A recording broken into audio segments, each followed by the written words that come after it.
مغرم قلبي بحبك مغرم يا مصطفانا المكرم يا رسول الله مغرم قلبي بحبك مغرم يا مصطفانا المكرم يا رسول الله. Jumlah para sahabat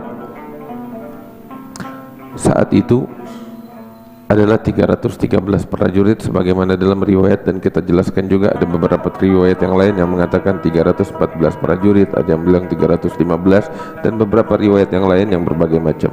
Itu riwayat yang menyebutkan tentang jumlah para sahabat yang ikut hadir bertempur di medan perang bersama Nabi Muhammad SAW. Adapun jumlah para malaikat itu pertama-tama Allah mengirimkan 1000 malaikat, kemudian dikirimkan 2000, kemudian 3000, kemudian hingga menjadi 5000 malaikat yang ikut berjuang bersama Nabi besar Muhammad SAW. Itu pernah malaikat Jibril datang kepada Nabi Muhammad SAW bertanya kepada Nabi Muhammad dan mengatakan, ya Rasulullah, ma ta'uddun man hadara badr fikum, kalian, apa anggapan kalian tentang mereka sahabat-sahabatmu yang ikut menghadiri peperangan Badar?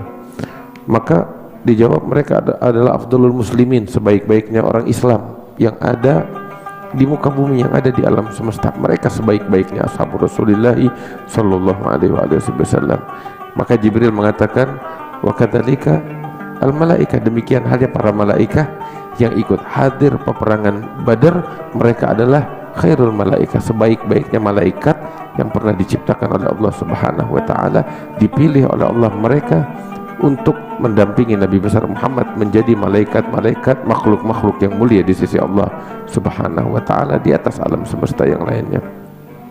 Sehingga para sahabat Rasulullah sallallahu alaihi wasallam menyadari betul tentang kemuliaan 313 orang tersebut yang ikut hadir bersama Rasulullah sallallahu alaihi wasallam.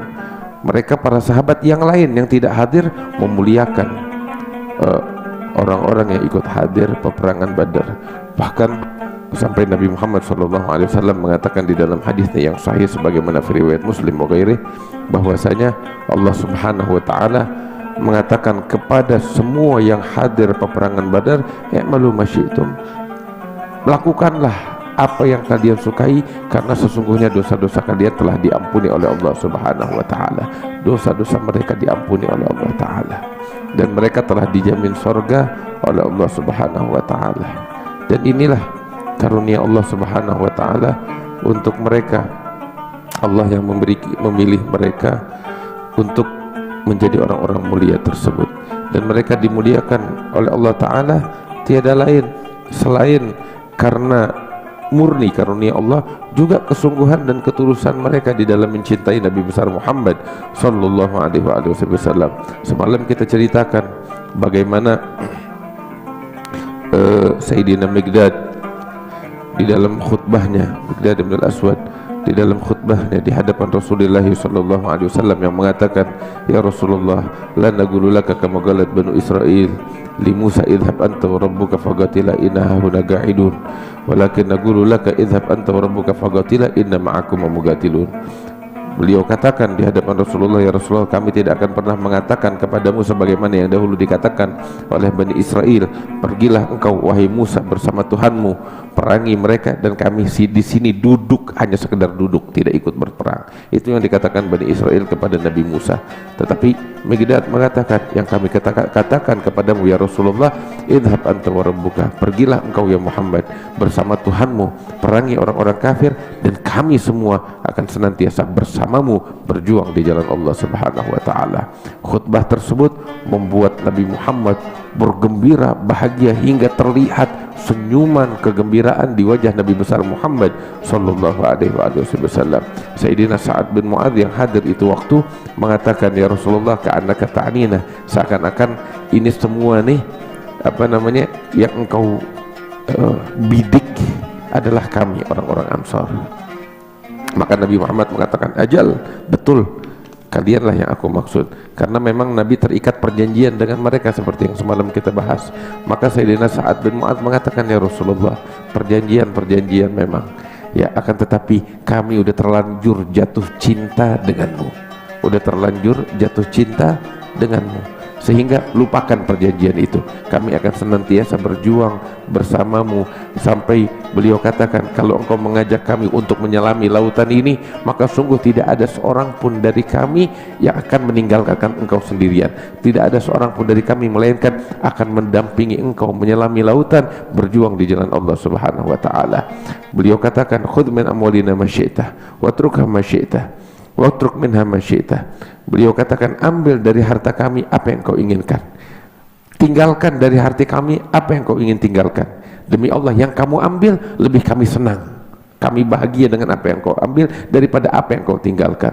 Sampai beliau katakan, ya Rasulullah, saudara-saudara kami di Madinah, mereka nggak tahu akan terjadi pertempuran saat ini, tapi demi Allah, kalau mereka tahu akan terjadi pertempuran, nggak ada seorang pun dari mereka yang akan meninggalkanmu sendirian. Mereka akan berjuang bersamamu sampai titik darah penghabisan. Kami adalah orang-orang yang mengetahui, tahu betul cara memainkan senjata peperangan, alat berperang, kata Sayyidina Sa'ad bin Mu'adz. Maka Nabi mendengar itu gembira, bahagia, sehingga beliau katakan, absyiru, ambil kabar gembira, aku saat ini telah melihat kemenangan datang dari Allah Subhanahu wa taala, dan Allah telah memperlihatkan kepadaku tempat-tempat mereka orang-orang kafir akan terbunuh di medan perang.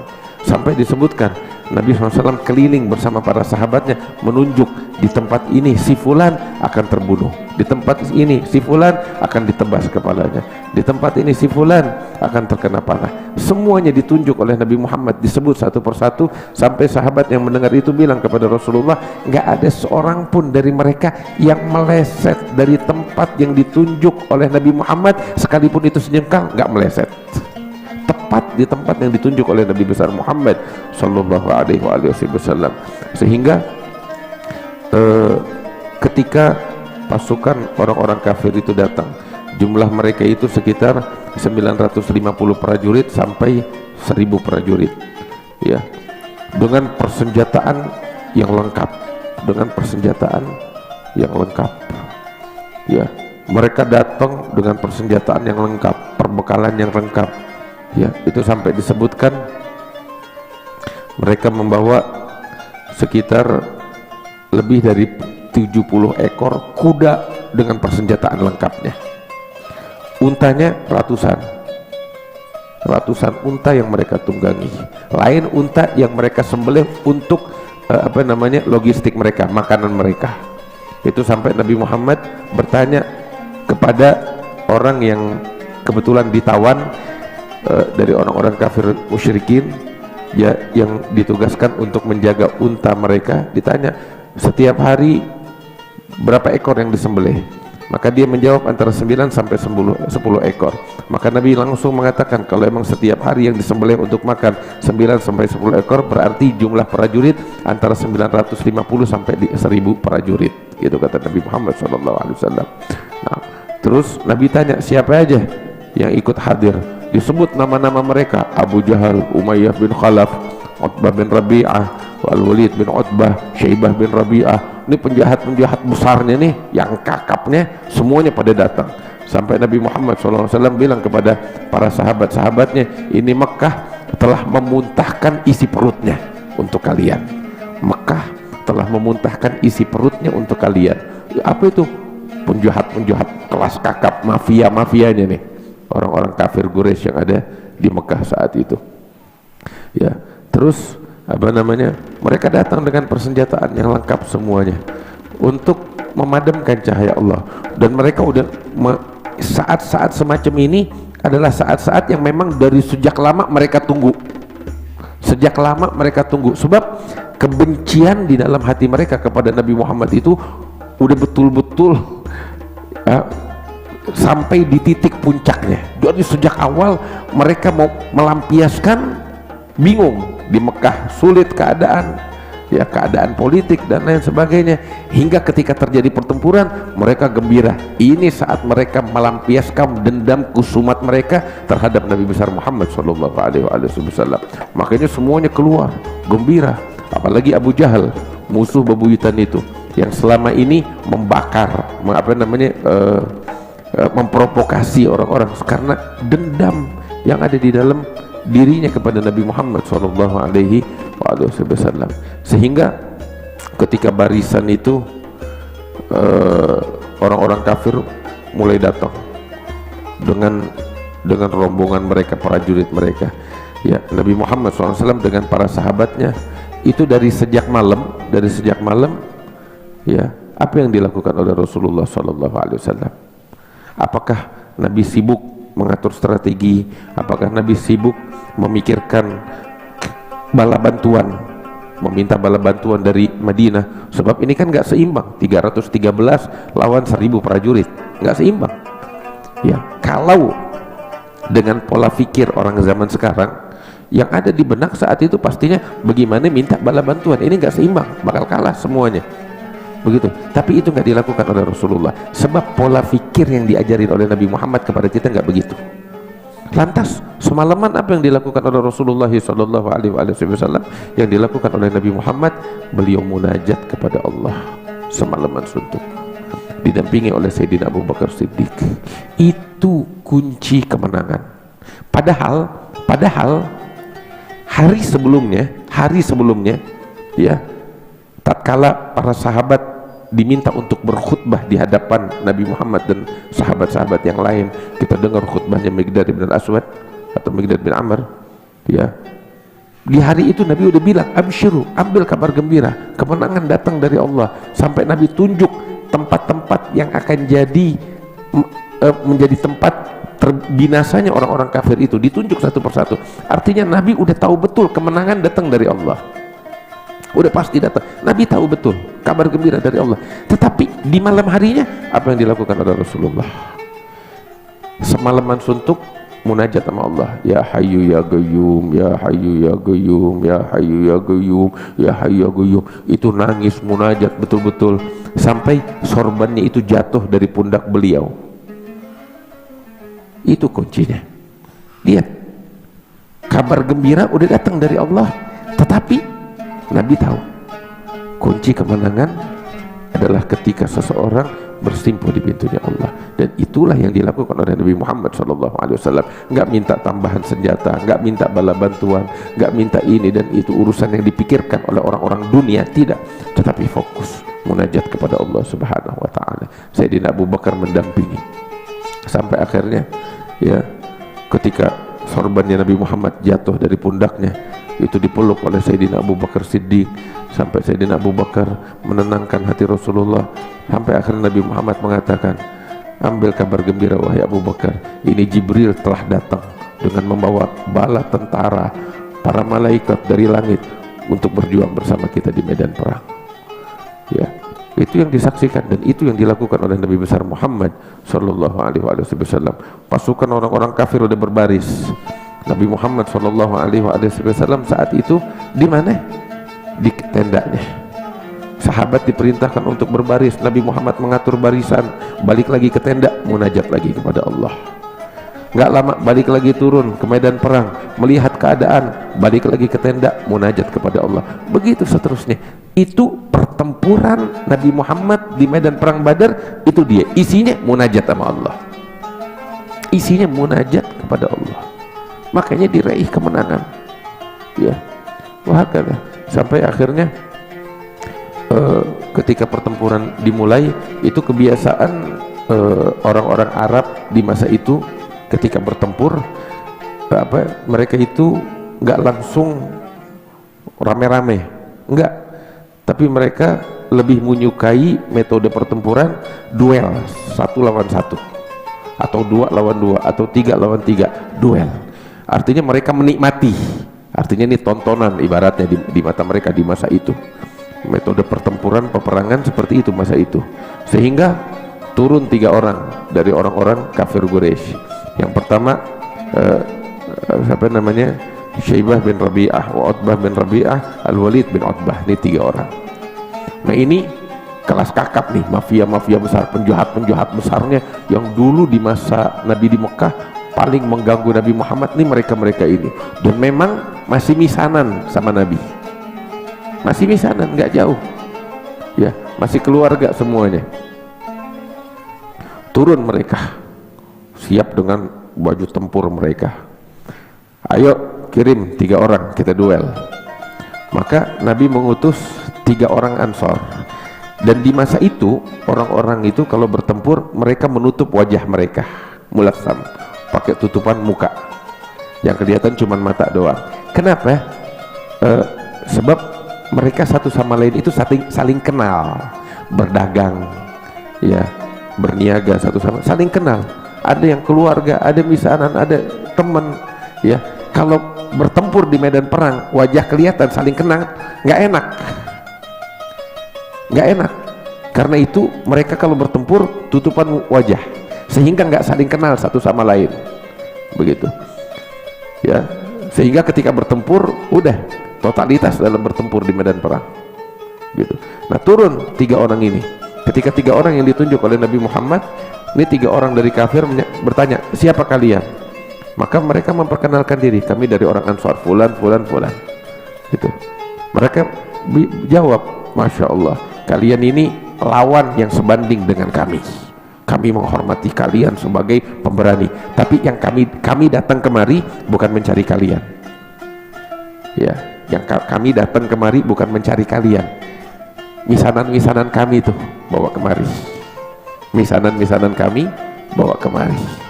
Maka saat itu mereka ditarik lagi oleh Nabi Muhammad, suruh balik.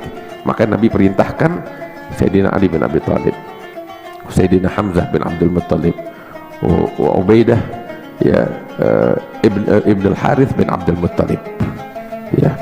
Ini ketiganya semuanya keluarga dekat. Hamzah pamannya Nabi, Ali bin Abi Thalib sepupu, Ubaidah Ibn al-Harith bin Abdul Muttalib juga sepupunya Nabi, dan kepada mereka juga misanan. Turun ketiga orang ini, ditanya, siapa kalian? Yang ini mengatakan Ubaidah Ibn al-Harith, paling tua dari mereka, memang orang tua. Yang ini bilang ana Hamzah, yang ini Ali bin Abi Thalib. Wah, katanya pas, nih yang kita tunggu-tunggu, lawan yang sebanding. Maka mulailah terjadi duel ya. Sayyidina Hamzah dengan mudah menebas lawannya ya, yang kalau saya tidak salah itu waktu Utbah bin Rabi'ah ditebas dengan mudah. Ali bin Abi Thalib juga saat itu seorang pemuda melawan Al-Walid bin Utbah yang juga seorang pemuda, dengan mudah oleh Ali bin Abi Thalib dengan pedang Dzulfiqarnya itu ditebas, langsung kalah ya kedua orang itu. Tinggal orang tua dengan orang tua. Syaibah bin Rabi'ah melawan Ubaidah ibn al-Harith ibn Abdul Muttalib. Ini orang tua sama orang tua, mereka saling menebas satu sama lain. Ubaidah kena di kakinya dan terluka, terkapar, nggak bisa melanjutkan duel. Maka yang 2 ini datang ya, sebab duelnya bukan 1 lawan 1, sebenarnya 3 lawan 3 gitu, sehingga 2 lawan yang terakhir ditebas. Ubaidah sekarat dibawa, itu dibaringkan di hadapan Rasulullah SAW hingga gak lama kemudian beliau wafat, mendapatkan syahadah fi sabilillah, mendapat syahadah di jalan Allah Subhanahu wa taala. Kemudian mulailah ketika duel dimenangkan oleh kaum muslimin, keadaan mulai memanas ya. Saat itu orang-orang kafir ya mulai mengerahkan seluruh prajurit untuk turun bertempur, untuk turun bertempur ya. Ketika mereka turun bertempur, Nabi SAW betul-betul mengatur barisan. Nabi mengatur barisan dan mengatakan, jangan ada seorang pun dari kalian, sedekat apapun itu musuh, jangan memulai sebelum aku perintahkan. Dan mereka patuh kepada Rasulullah SAW hingga akhirnya ketika Nabi Muhammad perintahkan mereka untuk bertempur, mereka mulai bertempur. Dan saat itulah datang kemenangan dari Allah Subhanahu wa taala. Itu diriwayatkan orang yang paling dekat dengan musuh, tahu siapa? Yang paling maju di depan paling dekat dengan musuh adalah Nabi besar Muhammad sallallahu alaihi wasallam. Itu paling pemberani, paling dekat dengan musuh. Dan sahabat kalau udah terpukul mundur, mereka tahu berlindung, bertameng di balik siapa? Di balik Nabi besar Muhammad sallallahu alaihi wasallam. Karena Nabi orang yang paling pemberani saat itu, paling maju, paling berani, paling di depan sallallahu alaihi wasallam. Terus itu waktu diatur barisan, ya, Abdurrahman bin Auf, orang tua, ya, diri di barisan, noleh ke arah kanan, dapetin ada bocah, anak kecil usia 14 tahun, 15 tahun. Nengok ke kiri, bocah juga usia segitu. Ya namanya orang tua, diri di tengah-tengah bocah, ya, di medan perang. Sampai dalam hati terlintas rasa malu, ya Allah, ini saya bertempur di medan perang, kepala berterbangan, tapi kanan kiri anak kecil semua. Nggak enak lah, nggak asyik bertempur macam begini. Terlintas di benak Abdurrahman bin Auf. Baru terlintas begitu, tahu-tahu bocah yang sebelah kanan ini orang Ansor kebetulan. Noleh ke dia, dipegang begini, ada apa paman? Kasih tahu saya, Abu Jahal itu yang mana sih orangnya? Abdurrahman bin Auf nanya, ada apa kamu tanya tentang Abu Jahal? Saya dengar dari orang tua saya bahwasanya Abu Jahal ini selama di Mekah dulu Nabi Muhammad sering diganggu oleh Abu Jahal, dan sekarang di medan perang kalau aku berjumpa dengan Abu Jahal, dia target saya. La najautu in najah. Satu di antara dua, saya mati atau dia yang mati. Gembira sampai Abdurrahman bin Auf mendengar ucapan si pemuda ini. Dia bilang, insya Allah ntar kalau kelihatan saya unjukin. Belum ngomong, berhenti sebentar, yang sebelah kiri bocah nyolek dia lagi, paman ada apa? Yang sebelah bilang, paman pelan-pelan, jangan kencang suaranya. Ada apa? Kita lagi berlomba, itu saudara saya. Itu ada apa? Tunjukkan saya Abu Jahal yang mana. Sama juga, ternyata mereka lagi berlomba-lomba ingin mencuri perhatian Nabi besar Muhammad sallallahu alaihi wasallam. Gembira luar biasa sampai akhirnya ketika dimulai pertempuran itu, ya, terlihat Abu Jahal di atas kudanya dikelilingin sama prajurit-prajurit dengan senjata yang lengkap. Itu untuk menembus barisannya Abu Jahal itu nggak gampang, tapi dia paling nampak Abu Jahal. Maka Abdurrahman bin Auf bilang, wahai anak-anakku, tuh lihat orang di atas kuda yang paling nampak, iya itu yang kalian cari, Abu Jahal.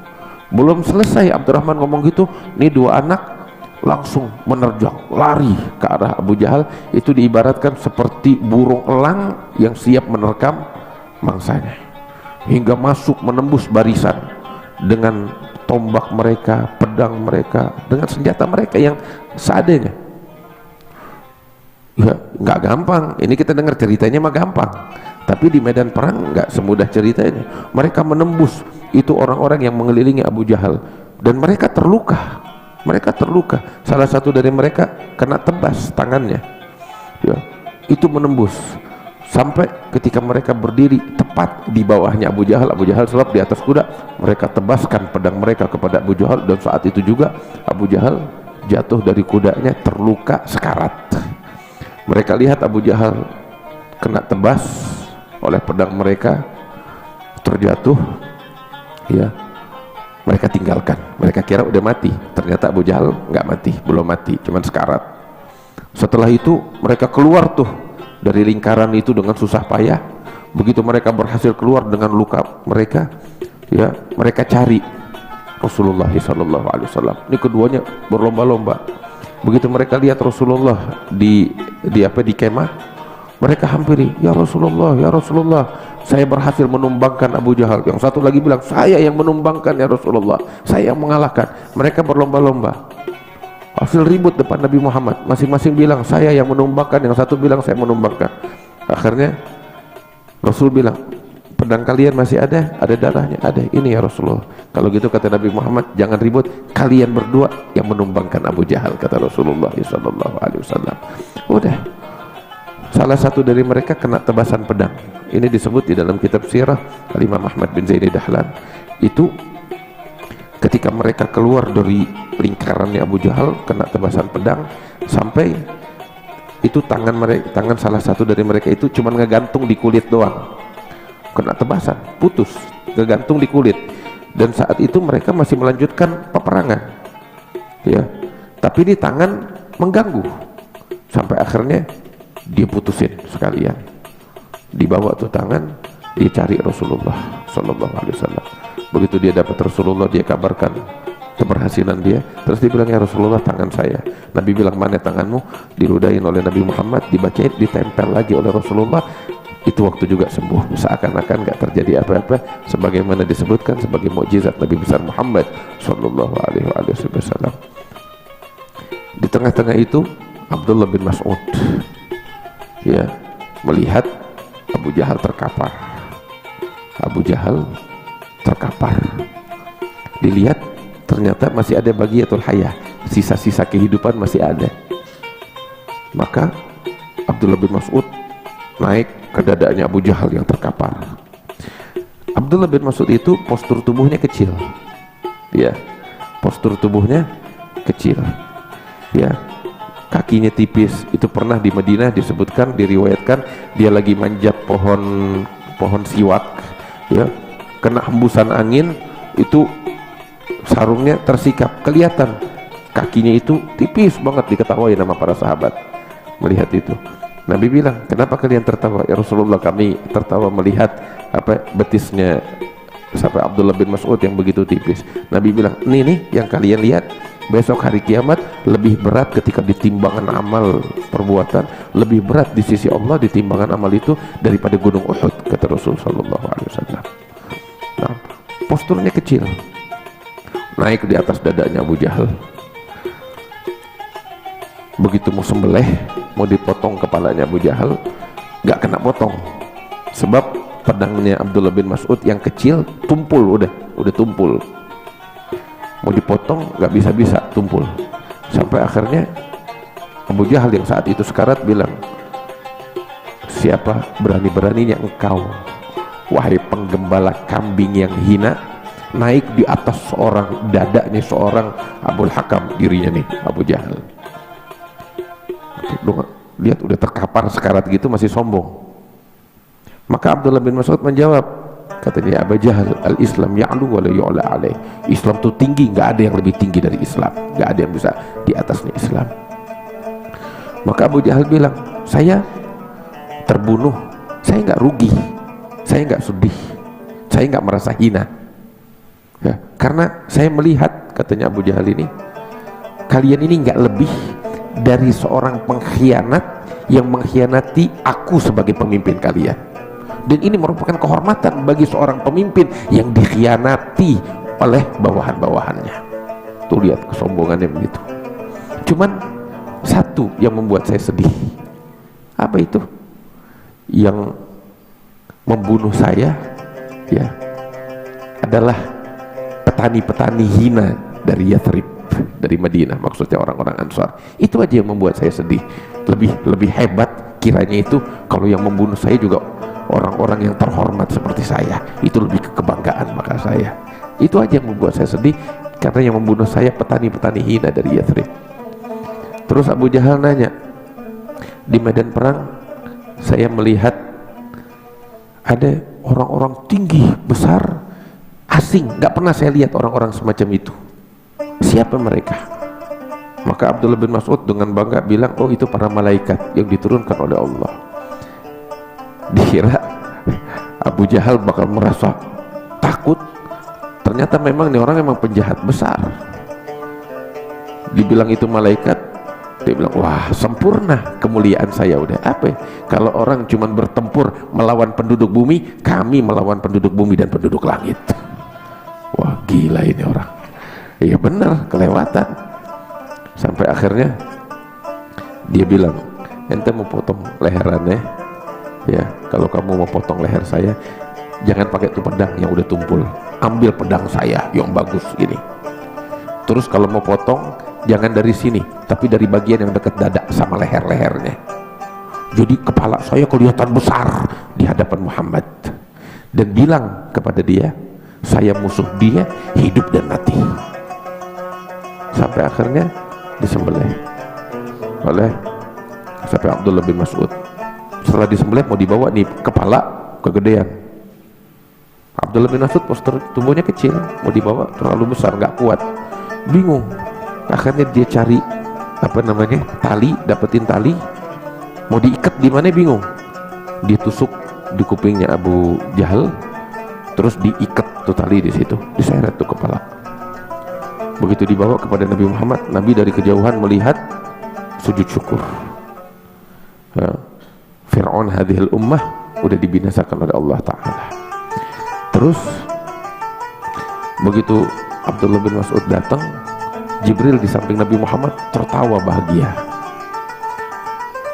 tertawa gembira. Nabi nanya, Jibril, kenapa kau tertawa? Ya Muhammad, ingat gak dulu? Apa itu? Dulu waktu masih di Mekah. Apa itu? Pernah di masa-masa sulit di Mekah, engkau bilang kepada para sahabat-sahabatmu ketika saat itu masih bersembunyi-sembunyi, takut atau bukan takut, diperintahkan oleh Allah untuk semacam itu. Kalau keberanian, mereka dari sejak awal adalah orang-orang pemberani, ya. Tapi mereka tidak diizinkan oleh Allah Ta'ala untuk melakukan perlawanan, ya. Di masa-masa susah itu, Nabi bilang kepada para sahabatnya, siapa dari kalian yang berkenan membacakan ayat-ayat Allah ini di hadapan orang-orang musyrikin yang ada di Mekah itu? Nggak ada satu sahabat yang menunjukkan dirinya kecuali Abdullah bin Mas'ud. Saya ya Rasulullah. Nabi bilang, dengan segala risikonya, dengan segala risikonya. Maka saat itu Abdullah bin Mas'ud keluar, beliau naik ke tempat yang tinggi di sekeliling Ka'bah, ya, dan membacakan ayat-ayat Al-Quran, didengarkan oleh orang-orang kafir. Orang-orang kafir marah, berani-beraninya orang hina di mata mereka membacakan ayat Al-Quran di depan mereka. Berdiri Abu Jahal, digampar, dipukulin Abdullah bin Mas'ud, sampai ini telinga beliau robek, berdarah-darah, robek telinganya. Pulang Abdullah bin Mas'ud dengan menangis dan darah di wajahnya keluar dari telinganya. Jibril ngelihat begitu, ketawa. Nabi bilang, ya Jibril, Abdullah bin Mas'ud nangis, telinganya belah, dan engkau tertawa. Jibril bilang, ya Muhammad, satu waktu engkau akan faham kenapa aku tertawa. Dan ternyata berlalu sekian tahun kejadian itu tuh, ketika Abdullah bin Mas'ud bawa kepala diseret, Jibril tertawa, ya Muhammad, ingat itu? Iya. Lihat, kuping yang belah punyanya Abdullah bin Mas'ud dibayar dengan kuping tuh, kuping yang ditusuk, kupingnya Abu Jahal yang ditusuk diikat tali. Al-udhun bil-udhun waras ziyadah, kepala bonus dari Allah, kuping dibalas kuping, dan kepala bonus dari Allah. Wah, nah inilah sekilas tentang peristiwa peperangan